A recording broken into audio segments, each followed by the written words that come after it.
Shalom bien-aimés dans le Seigneur, nous sommes dans la joie de pouvoir réellement nous retrouver et de pouvoir partager la parole du Seigneur. Que l'Éternel, votre Dieu, vous soit très favorable, que l'Éternel puisse vous accorder toutes les bonnes choses, que la main de l'Éternel puisse s'élever afin de pouvoir manifester la puissance, l'autorité et la grandeur de notre Dieu dans la vie de tout un chacun, et que la main de l'Éternel puisse être une bénédiction pour tout un chacun de nous. Que cette main puisse véritablement apporter le secours et la guérison, que cette main puisse soutenir afin que nous ne puissions point broncher. Voilà, bien-aimés dans le Seigneur, vous êtes bien dans votre émission Louons l'Éternel, une émission qui vous est présentée par votre bien-aimé, le pasteur Philippe Mukenge.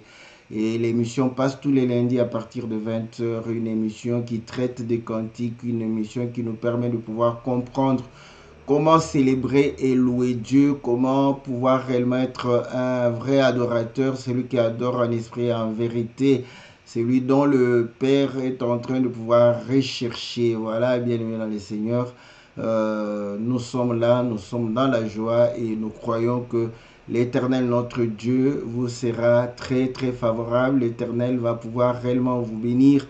L'Éternel va pouvoir vous assister en toutes choses. Nous sommes dans la joie de pouvoir partager ce moment. Nous sommes dans la joie de pouvoir réellement communier autour de la parole du Seigneur. Et nous avons intitulé le thème comme le cantique aussi a été intitulé par notre bien-aimé l'homme de Dieu, Jason Walanganda, qui a intitulé son cantique « Qui est mon frère ?» Donc, il avait la préoccupation de savoir qui est son frère. Donc, c'est aussi une bonne préoccupation pour tout un chacun de nous, et de pouvoir savoir réellement qui est ton frère. Voilà, bien-aimé dans le Seigneur, que le Seigneur te soit très très favorable, que le Seigneur te bénisse, que le Seigneur puisse écouter le cri de ton cœur, que le Seigneur puisse exaucer le souhait qui vient au plus profond de toi, que la main de l'Éternel soit réellement une main de bénédiction sur tout un chacun de nous, une main qui nous accorde réellement toutes les bonnes choses. Salutations à tous nos bien-aimés, nous saluons notre bien-aimée Glody, que le Seigneur vous soit favorable. Nous saluons notre sœur Corinne, que Dieu puisse vous bénir. Nous saluons le bien-aimé Gabin, nous saluons le bien-aimé Jean Didier, nous saluons le bien-aimé Jean-Marie, nous saluons le bien-aimé Jean-Marc, que le Seigneur leur soit très très favorable. Salutations à la sœur Sylvie, nous saluons tous les bien-aimés qui sont réellement éparpillés dans le monde, ceux qui sont éloignés, que le Seigneur vous soit très favorable, ceux qui sont réellement isolés, que Dieu soit réellement celui qui vous accompagne, celui qui est avec vous, l'Emmanuel, Dieu qui est avec vous et qui vous accompagne dans toutes choses. Voilà, bien-aimés dans le Seigneur, comme tous les lundis, nous mettons réellement le cantique. Après avoir suivi les cantiques, nous revenons dans notre studio virtuel pour pouvoir réellement partager la parole du Seigneur. Nous allons sans plus tarder écouter les cantiques de notre bien-aimé Jason Walanganda, qui va pouvoir réellement chanter « Qui est mon frère ». Et après ça, nous allons revenir afin de pouvoir réellement partager cette bonne nouvelle du royaume. Que l'Éternel vous soit très favorable, que le Seigneur vous bénisse, que Dieu nous bénisse aussi dans le nom précieux et glorieux de notre Seigneur Jésus. Amen.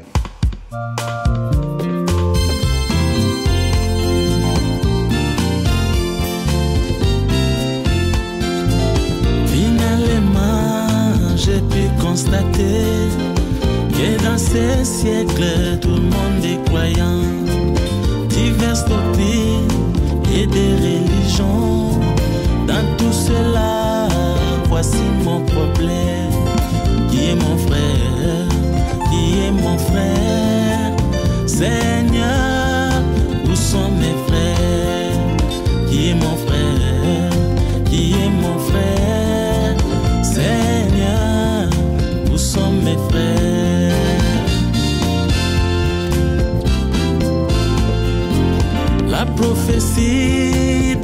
s'accomplit. Les 7 femmes saisiront un époux et porteront les noms de l'époux. Vont rejeter son pain, ses habits, mais l'époux appartient à l'épouse. L'épouse a les noms et les vêtements. Les pains, c'est sa nourriture. Les pains, c'est bien l'évangile.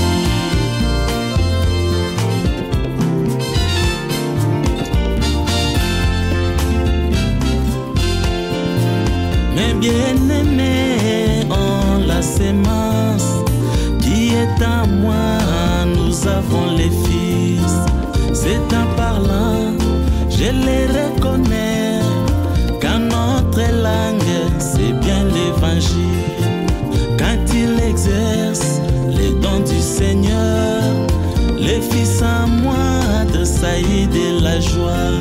La sainteté, c'est ça notre vie. Sur terre, nous sommes pèlerins. Sur terre, nous sommes passagers. Mais mes frères, Israël c'est 12 tribus. Même s'il y a mésentente, même s'il y a déchirure, ils doivent se retrouver, se rassembler. Parce qu'ils sont fils d'un même père. Vous savez que nous sommes des frères. Et notre cité, c'est le royaume des cieux. Mais ici, nous sommes des passagers sur cette terre. Pourquoi vivons-nous dans des groupuscules? Non, frère. Pensons à notre origine. C'est là que nous retournons.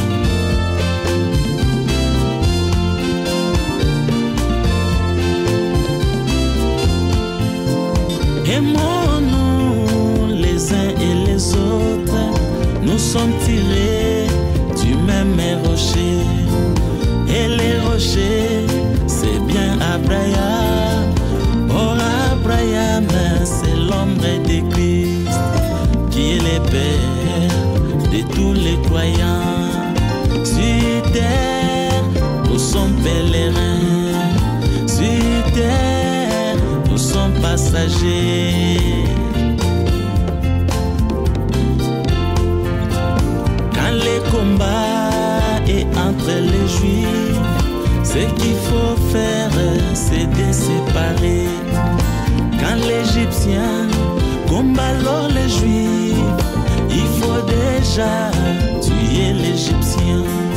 Oh, l'Égyptien, ce sont les prophètes et les pasteurs qui sont dans les faux. Les Juifs, les frères dans la foi. Les Juifs, les frères dans la foi.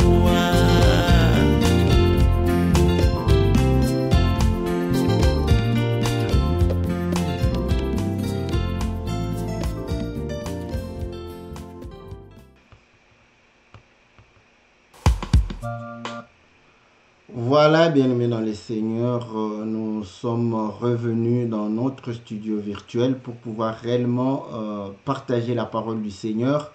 Que l'Éternel vous soit très favorable. C'est le cantique de notre bien-aimé Jason Walanganda que nous bénissons une fois encore et que nous croyons qu'il a été aussi une bénédiction pour tout un chacun de nous.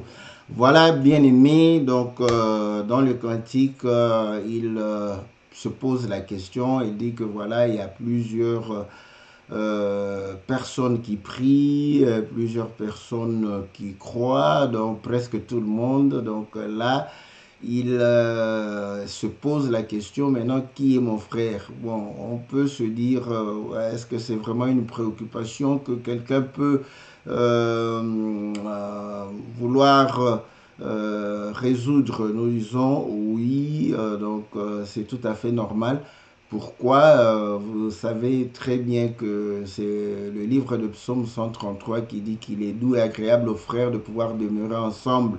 Donc le souci que nous pouvons avoir, c'est de pouvoir être ensemble. Oui, ce souci-là est tout à fait normal parce que dans les livres de Genèse, comme nous le savons tous, le Seigneur, lorsqu'il va pouvoir créer l'homme et le mettre dans le jardin d'Éden pour pouvoir cultiver et garder, donc il va lui-même trouver qu'il n'était pas bon que l'homme soit seul. Donc la solitude n'est pas une bonne chose. La solitude, c'est quelque chose qui nous effraie. Donc quand on se sent seul, on n'est pas bien, on sent qu'il y a un manque. Donc il faut être ensemble dans le groupe. Donc voilà, nous comprenons que c'est tout à fait normal que qu'on puisse chercher ses frères, qu'on puisse être au milieu de ses frères. Alors à ce moment-là, comment reconnaître que je suis au milieu de mes frères? Comment reconnaître que véritablement je ne suis pas isolé? Parce que vous allez comprendre que c'est vrai, Adam était tout seul, mais comprenez aussi que lorsque vous n'êtes pas au milieu de vos frères, vous vous sentez étranger. Donc, malgré que vous pouvez être au milieu des hommes, mais si vous vous sentez étranger, vous avez ce même sentiment de solitude où vous croyez être seul et pourtant il y a des hommes autour de votre personne, mais vous vous sentez toujours dans la solitude. Voilà, bien-aimés dans le Seigneur, c'est une très très bonne chose de pouvoir réellement se préoccuper d'être au milieu de frères, d'être au milieu des fils et filles du Seigneur. Donc cela est une préoccupation. Voilà, aujourd'hui, vous allez comprendre que mais que Dieu soit loué. Ouais, je bénis le Seigneur parce que la technologie nous permet quand même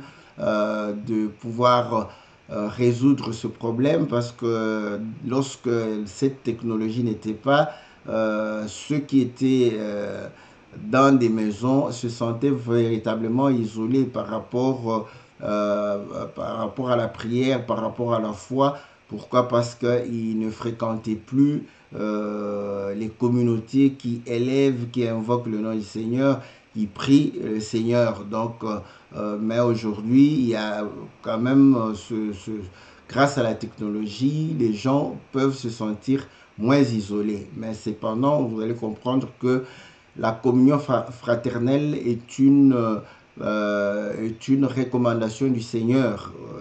Voilà pourquoi le fait de pouvoir peut-être participer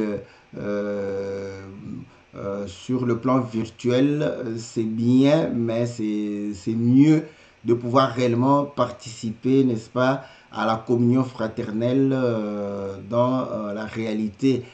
Car vous allez comprendre que même l'Écriture le dit, que celui qui a été au commencement, nous l'avons vu, nous l'avons contemplé, nous l'avons touché. Donc voilà, il faudrait le toucher, voilà, qui fait que effectivement nous croyons, n'est-ce pas, à cette communion fraternelle. Et écoutez, quand le Seigneur va pouvoir apparaître, ils vont s'étonner pour dire, mais c'est un fantôme ou un esprit. Il dit non, l'esprit n'a ni chair ni os. Donc, c'est pour dire que voilà, Christ est venu dans la chair. C'est aussi ça, parce que l'Écriture dit que celui qui nie que Christ est venu dans la chair, et qu'il soit anathème.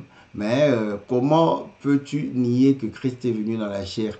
Bon, ce n'est pas simplement dire que non, Christ n'est pas venu dans la chair. Ça, c'est voilà, c'est la plus simple réponse qu'on peut donner. Et là, tout le monde peut donner ça. Donc, pour dire que voilà, c'est celui qui ne croit pas que Christ a porté la chair. Voilà. Mais pourquoi Christ a porté la chair? Christ a porté la chair pour que nous puissions, n'est-ce pas, communier avec lui. Voilà, donc maintenant, communier avec le Seigneur. Quand vous refusez de communier avec les frères et les sœurs, vous êtes en train de régner que Christ est venu dans la chair.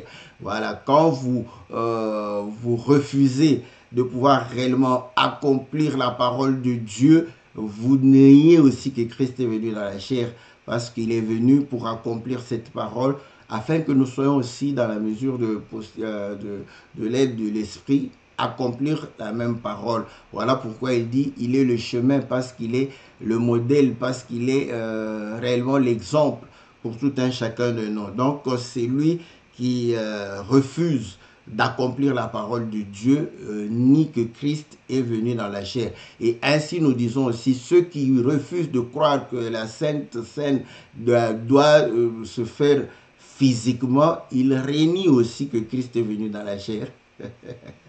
Parce que là, vous voyez, ils prennent tout en esprit. Donc, ceux qui refusent de prendre le baptême d'eau, ils renient que Christ est venu dans la chair. Parce qu'il est venu dans la chair, il s'est fait baptiser.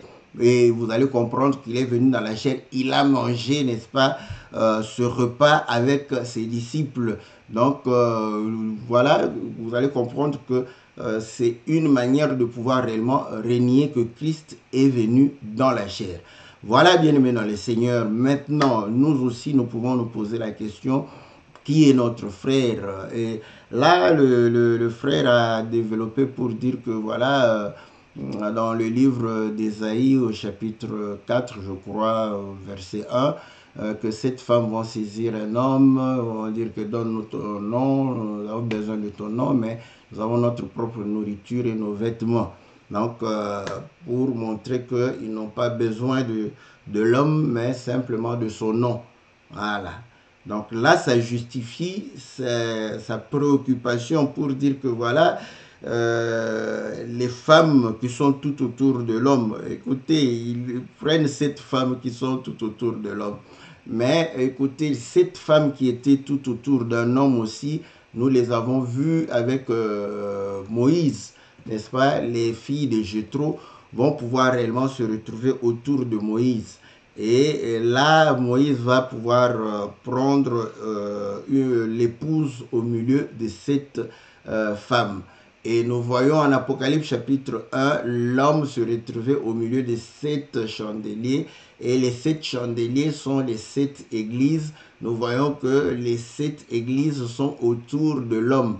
Mais de ce côté ici, vous allez voir que les 7 églises dépendent de l'homme.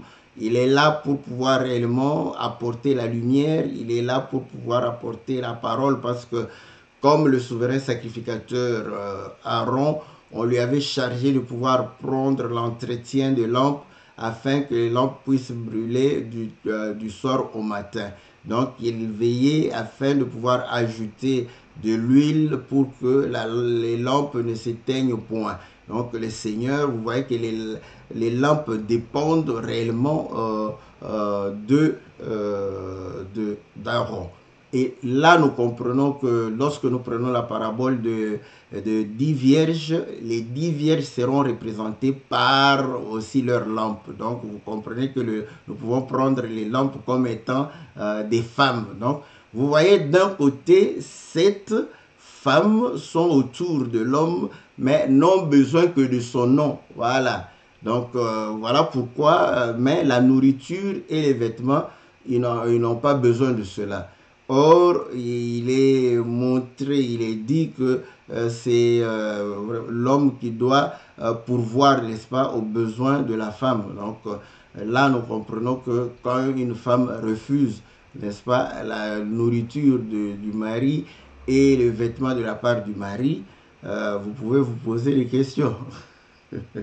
Voilà, donc ça nous permet de pouvoir déjà comprendre le souci, la préoccupation de notre bien-aimé, la préoccupation qui peut être aussi notre préoccupation pour pouvoir comprendre si je suis au milieu de mes frères, si je ne me sens pas seul, si je ne suis pas seul, si je ne suis pas isolé. Donc maintenant, vous allez comprendre que aujourd'hui, nous nous disons frères, n'est-ce pas?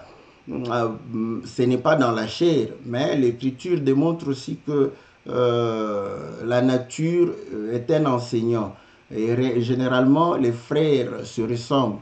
Si les frères ne se ressemblent pas, ce sont des questions. Vous allez voir que les gens peuvent directement se poser la question si ils sont réellement fils d'un même père ou d'une même mère. Donc, vous voyez, voilà. Donc, le fait, bon, si ils sont fils d'une même mère et qu'ils ne se ressemblent pas, donc, mais on vous dit que non, ils sont fils d'un même père et d'une même mère.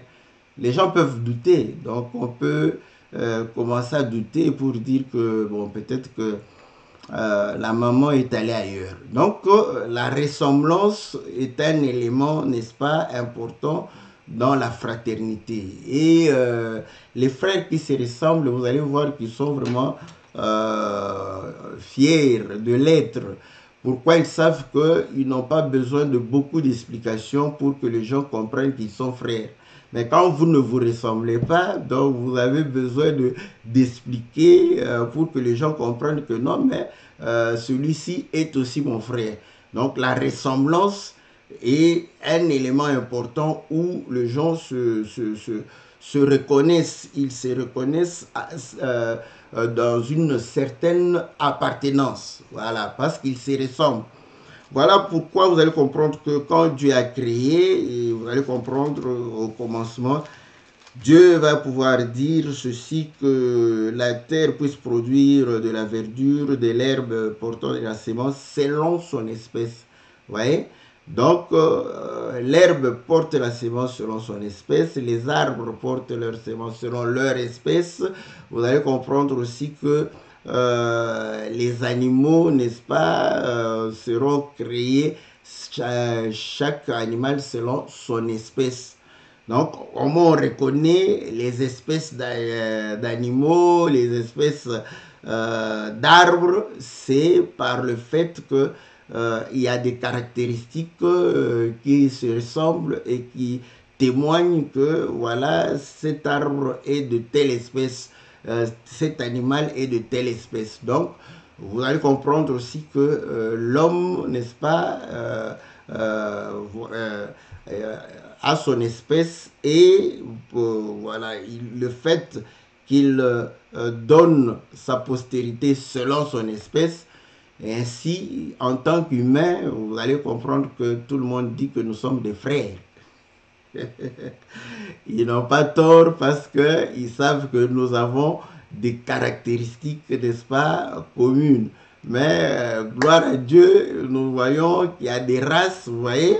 Maintenant, quand vous focalisez sur la race, peut-être que vous n'allez plus vous appeler des frères. Voilà, donc on comprend que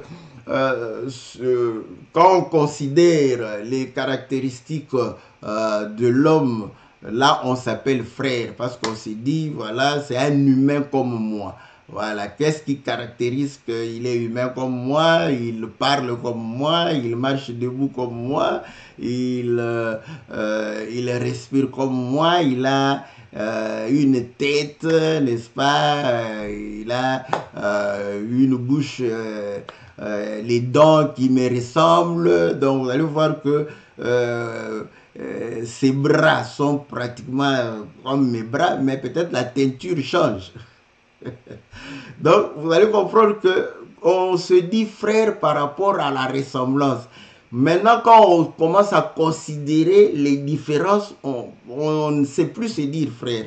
Donc, quand on commence à regarder la race, c'est difficile de commencer à dire est-ce que le blanc c'est mon frère, le noir c'est mon frère, est-ce que l'asiatique c'est mon frère, est-ce que l'indien est mon frère. Donc, vous comprenez que lorsqu'on se base sur les différences, la fraternité n'est plus. Voilà. Bon, maintenant, entre races, vous allez comprendre que quand il y a encore des différences, on commence à avoir un peu de difficultés de pouvoir dire que non, est-ce qu'on est frère? Mais lui, il a un peu une tête allongée comme ça. On n'est vraiment pas frère. Parce qu'on veille sur les différences. Et là, vous allez comprendre que quand on a pratiquement les mêmes morphologies et tout, et qu'on ne parle pas la même langue, ça devient, on dit non, non, non, on n'est pas frère. Tout ça, c'est biblique. Voilà. La Bible dit qu'il n'est pas bon que l'homme soit seul. Je lui ferai une aide semblable. Et lorsque Dieu va commencer à multiplier les hommes vont pouvoir réellement vouloir rester unis, rester ensemble. Voilà. Donc, nous sommes dans le livre de Genèse chapitre 11. Et là, vous voyez, verset 1, la Bible dit, toute la terre avait une seule langue et les mêmes mots. Donc vous voyez, la langue aussi, c'est un élément qui caractérise la fraternité.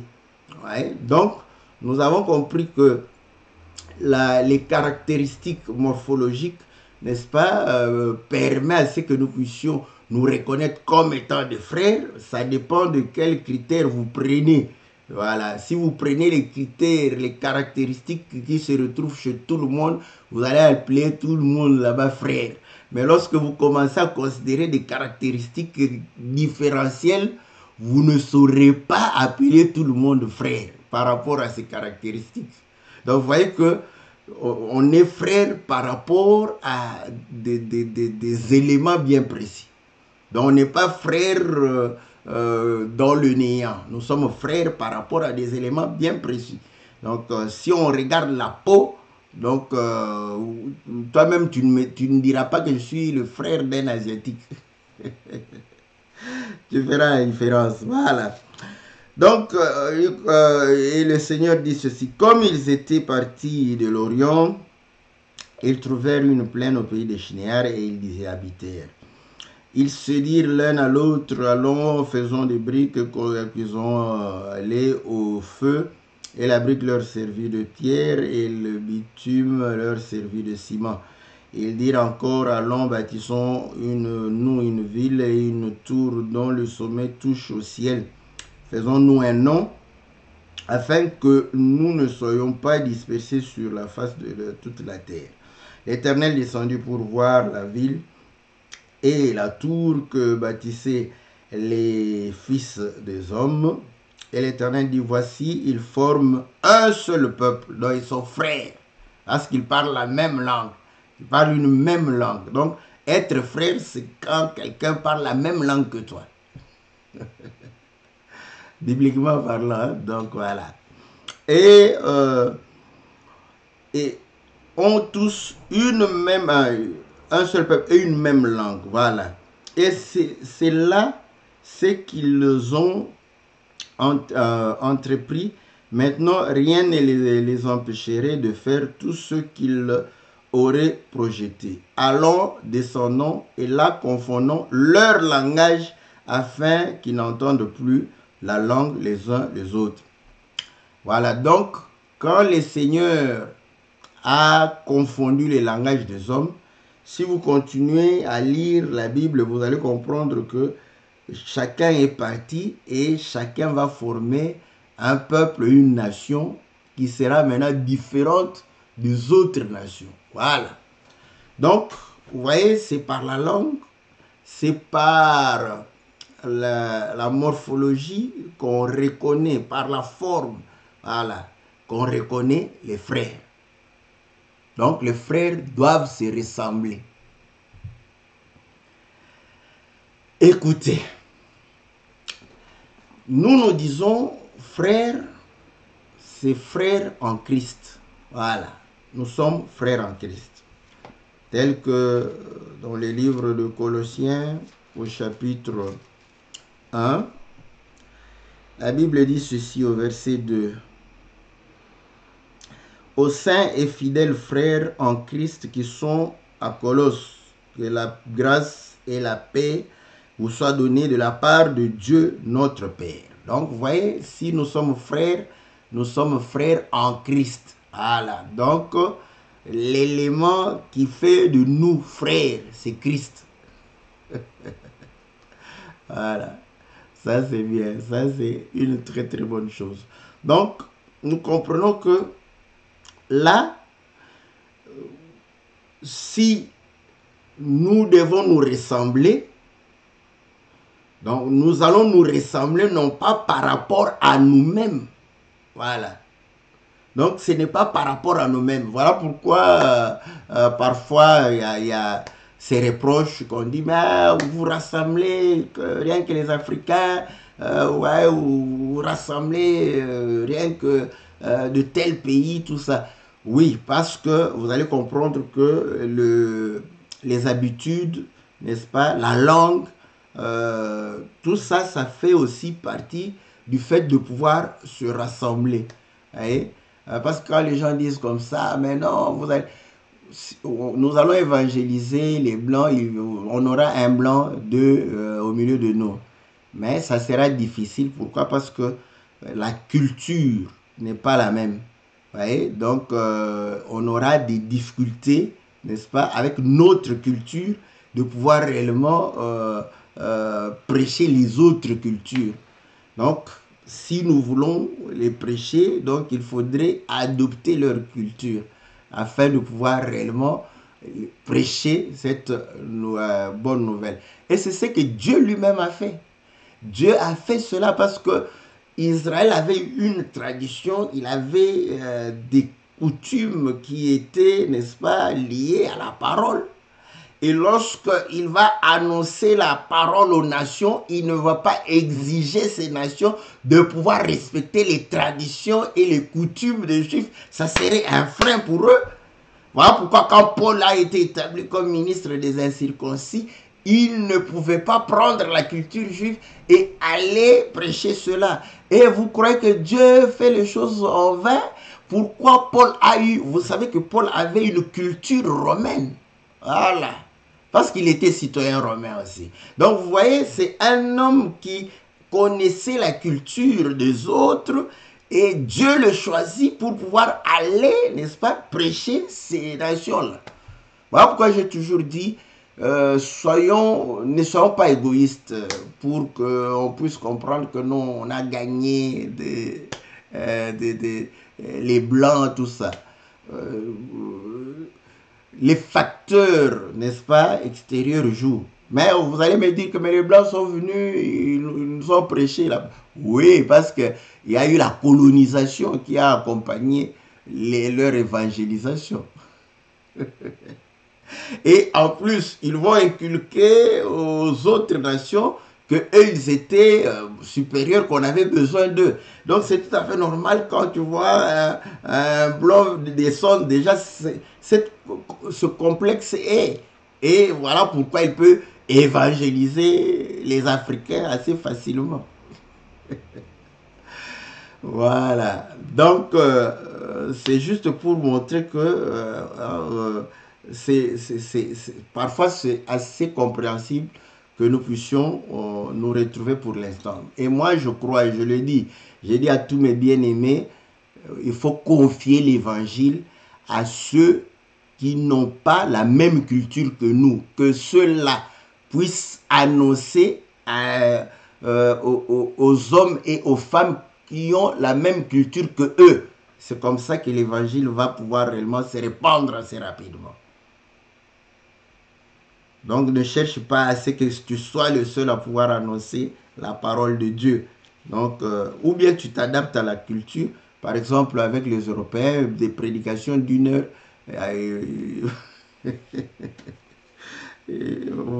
Tu vas perdre les gens parce qu'ils trouvent qu'une heure c'est beaucoup trop. Voilà. D'une part, ils ont raison, une heure c'est beaucoup, tu peux dire beaucoup de choses. Donc, voilà ce que j'étais en train de pouvoir dire. Donc, si nous sommes frères, c'est en Christ. Donc, c'est l'élément qui nous unit, c'est Christ. Donc, ce ne sont pas nos relations, ce ne sont pas nos considérations, mais c'est Christ. Voilà. Donc, on peut sortir d'un même peuple, mais en Christ, on peut ne pas être frère. Voilà. Donc, c'est vraiment ça. Donc, écoutez. Maintenant, tout le monde peut se dire facilement que, voilà, je suis en Christ Jésus, je suis en Christ. Est-ce que être frère, c'est le fait de pouvoir dire qu'on est en Christ et Jésus, qu'on est frère en Christ, ou d'appeler quelqu'un frère ou sœur en Christ, qu'on est frère et sœur? Non. Non. Donc, vous allez comprendre que ce n'est pas le fait de se déclarer qui fait que nous serons frères. Non, non. Parce que nous avions dit que nous devons nous ressembler. Mais maintenant, nous devons nous ressembler par rapport à Christ, non pas par rapport à nos habitudes, à nos mœurs, à nos à nos moralités. Donc voilà, la ressemblance doit être par rapport à Christ.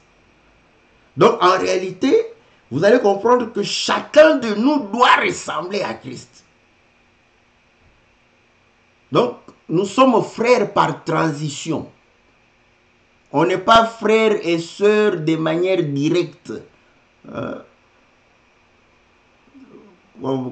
Transversale. Donc, il faut la transitivité. Donc, je ne peux pas, cette relation n'est pas directe comme ça. Cette relation est une relation qui part chez Christ et qui te revient. Donc, nous sommes frères lorsque nous nous retrouvons en Christ. Lorsque nous avons la même image en Christ. C'est là où nous sommes frères. Donc, nous pouvons être dans une même communauté, mais si on se regarde en Christ comme ça, je ne te vois pas. Moi, je me vois noir, toi, je te vois blanc. Là, je dis, on n'est pas frères. Parce que nous devons nous voir de la même manière en Christ Jésus. Voilà pourquoi vous allez comprendre que le Seigneur lui-même, n'est-ce pas, va enseigner à partir de ses propres frères. Un jour, sa mère et ses frères sont venus. Sont venus pour pouvoir lui parler. L'Écriture dit ceci, dans Matthieu chapitre 12, verset 46. Comme Jésus s'adressait encore à la foule, voici sa mère et ses frères qui étaient dehors cherchèrent à lui parler. Quelqu'un lui dit, voici ta mère et tes frères sont dehors, ils cherchent à te parler. Mais Jésus répondit à celui qui le lui disait, qui est ma mère et qui sont mes frères? Vous voyez, c'est lui qui a posé la question, mais lui il a fait au pluriel. Le bien-aimé Waranganda a posé au singulier, qui est mon frère? Qui sont mes frères? Qui est mon frère? La question, Jésus s'est posé cette question. Donc, c'est normal que nous puissions nous poser la même question. Qui sont mes frères? Qui sont mes sœurs? Qui sont, n'est-ce pas, mes frères? Écoutez la réponse du Seigneur. Et puis, étendant la main sur ses disciples, il dit, voici ma mère et mes frères, car quiconque fait la volonté de mon Père qui est dans les cieux, celui-là est mon frère et ma soeur et ma mère. Voilà, celui qui fait la volonté de mon Père qui est dans les cieux, c'est celui-là qui est ma soeur, qui est mon frère, qui est ma mère. Parce que le Seigneur a fait la volonté de son Père. Voilà pourquoi, vous allez comprendre, il va dire que les paroles que je vous ai dites, n'est-ce pas, ce ne sont pas mes paroles, je les ai entendues de mon Père. Les œuvres que je fais, ce sont les œuvres que j'ai vu faire le Père. Donc vous voyez, les paroles qui sortent de sa bouche, ce ne sont pas ses paroles, ce sont les paroles de Dieu. Et les œuvres qu'il est en train d'accomplir, ce ne sont pas ses œuvres, mais ce sont les œuvres de Dieu. C'est ça, faire la volonté de Dieu. Et c'est par là que nous reconnaissons les enfants de Dieu. Le langage, la langue et la vie. Le comportement. Et l'Écriture dit que le témoignage de Dieu est vrai. Donc, vous allez comprendre que un vrai frère, parce qu'il y a de faux frères, un vrai frère, sa confession, n'est-ce pas, et ses œuvres sont les œuvres de la foi, et sa confession est réellement la parole de Christ. Mais si tu falsifies la parole de Christ, les œuvres peuvent être des œuvres voilà, de bonne nature, des œuvres qu'on appelle des œuvres caritatives. Et c'est là où l'Écriture vient dire que ce n'est pas par les œuvres que nous sommes sauvés. Parce que ces œuvres n'ont pas, n'est-ce pas, comme source cette parole de Dieu.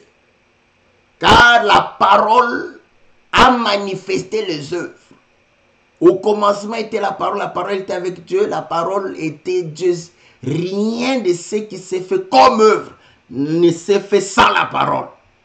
Donc vous comprenez que les œuvres de Dieu, c'est ça même la foi de Dieu.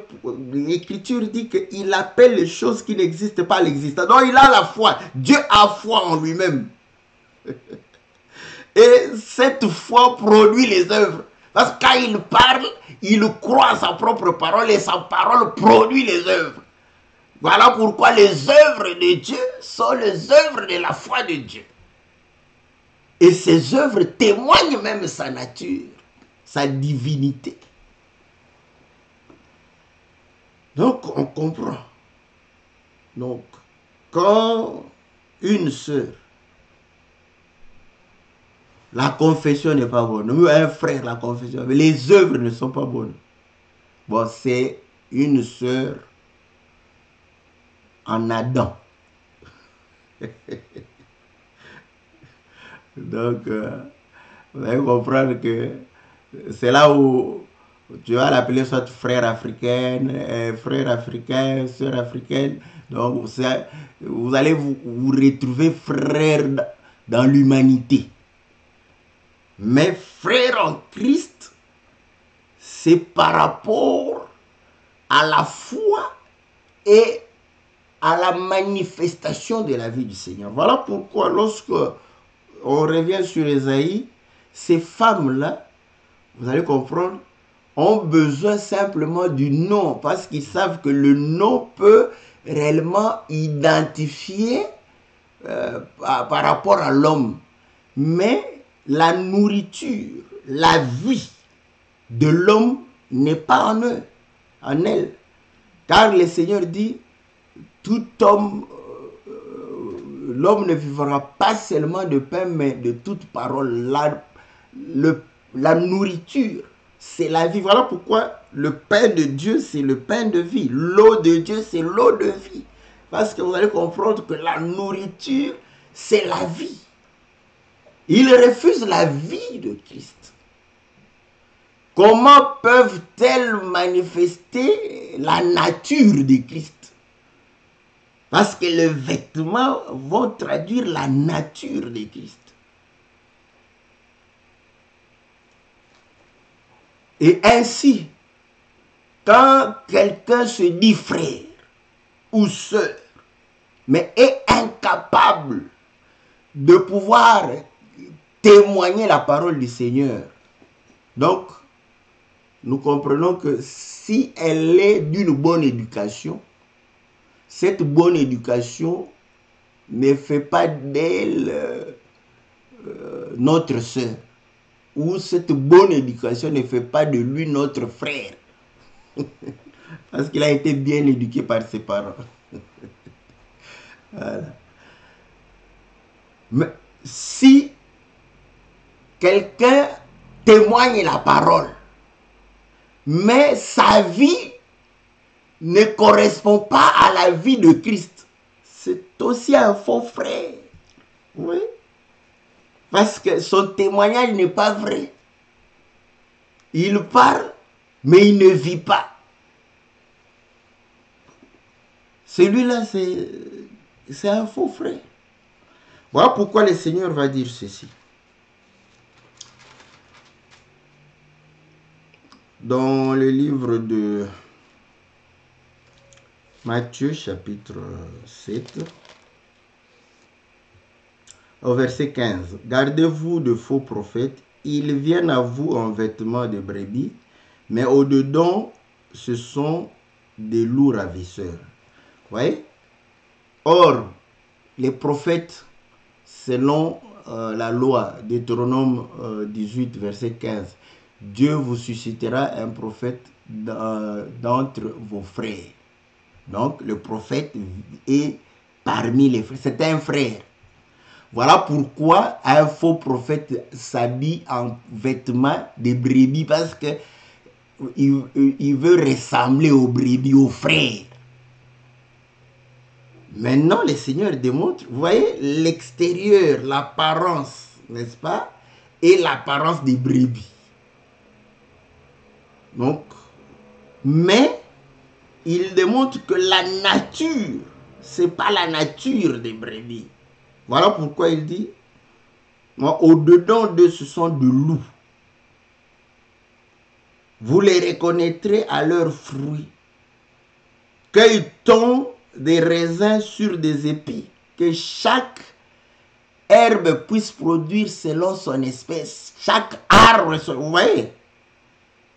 Donc, on ne peut pas cueillir le raisin, n'est-ce pas, sur des épis, et on ne peut pas cueillir des figues sur des charbons. Tu ne vas pas chercher une mangue dans un pommier. Non. Parce que chaque arbre donne selon son espèce. On comprend que quand la nature de l'homme, vous voyez, l'apparence de la piété, mais sa nature n'est pas la nature des enfants de Dieu. C'est un faux. C'est comme ça que le Seigneur les appelle hypocrites. Vous voyez, parce qu'ils veulent donner l'apparence d'être un frère. Mais il ne l'est pas.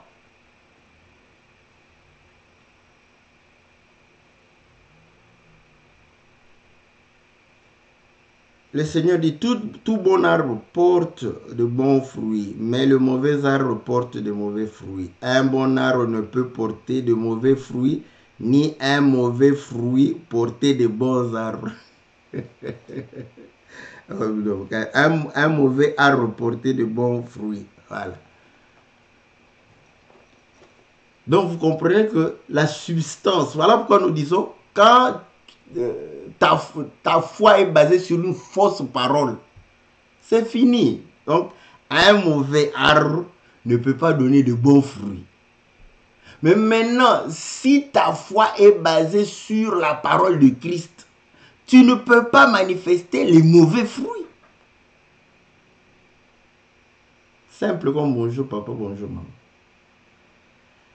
Tout arbre qui ne porte pas de bons fruits est coupé et jeté au feu. C'est donc à leurs fruits que vous les reconnaîtrez. Vous allez comprendre que le fruit est en même temps, n'est-ce pas, la manifestation de ce qui était caché et en même temps la sémence. Hein, pour voir que donc les œuvres et la confession doivent faire une seule chose. Et c'est ça, c'est que tu es. Ça te donne la nature de Christ.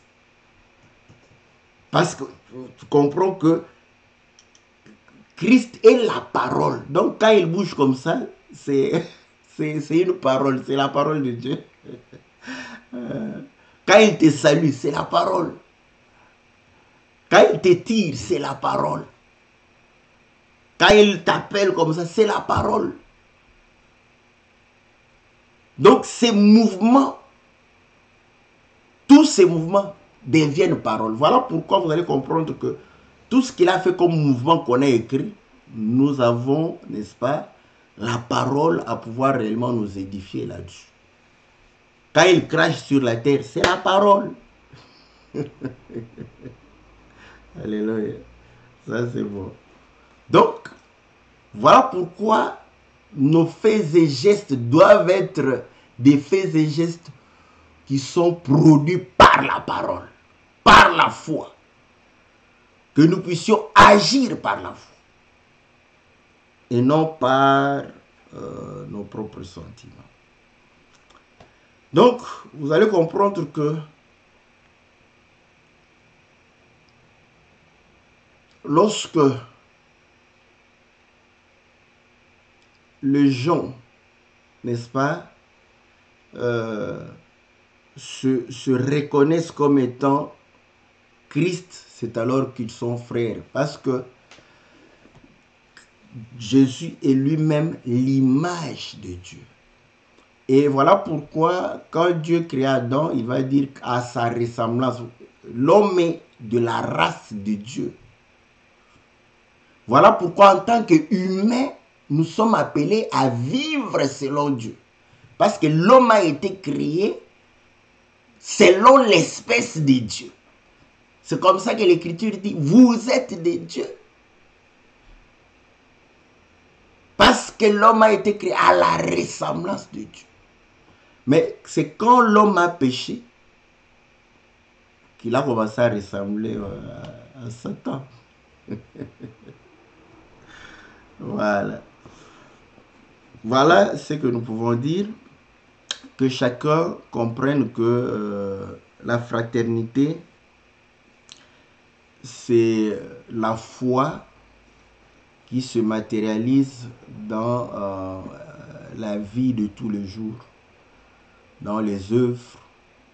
Et c'est ça qui fait de nous frères et sœurs en Christ et Jésus. Afin que, comme on dit, que nous puissions voir Christ en toi. Et c'est ce qui est plus important. C'est lorsque nous reflétons la nature de Christ, c'est alors que nous sommes véritablement frères et sœurs.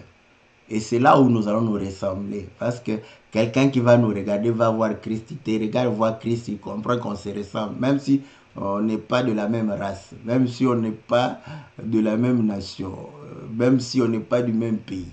Mais on comprend que non, voilà, ils ont la même nature. Que le Seigneur vous soit très favorable, que le Seigneur vous bénisse. Comme nous le disons, donc voilà, c'est que nous préparons l'événement, n'est-ce pas, louons l'Éternel. Nous préparons cet événement avec les chantres au mois de juillet et prier pour que cet événement soit réellement un moment de fraternité, un moment de communion, un moment où nous allons élever et louer notre Dieu ensemble. Et comme nous le disons, si vous voulez participer à cette grande œuvre, vous pouvez nous contacter afin que nous puissions, n'est-ce pas, réellement avoir votre participation. Voilà, que le Seigneur vous soit très favorable, que le Seigneur vous bénisse, que le Seigneur puisse vous accorder tout ce dont vous avez besoin. On se retrouve mercredi pour l'émission Que la Bible parle et lundi pour l'émission Louons l'Éternel. Que Dieu vous soit favorable dans le nom précieux et glorieux de notre Seigneur Jésus. Amen.